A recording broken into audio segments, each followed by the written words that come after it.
गर्मी में ये 5 चीजें खा रहे हो तो बॉडी हीट, एसिडिटी, थकान आप खुद बढ़ा रहे हो, क्योंकि आयुर्वेद के अनुसार गर्मी में पित्त दोष का प्रकोप होता है, यानी कि पित्त दोष बढ़ जाता है।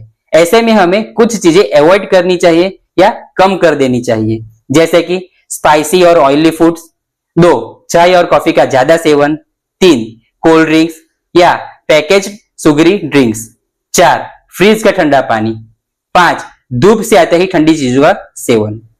ये सब चीजें डाइजेस्टिव प्रॉब्लम, थकान, बॉडी हीट, एसिडिटी को बढ़ा सकती है। तो क्या करें?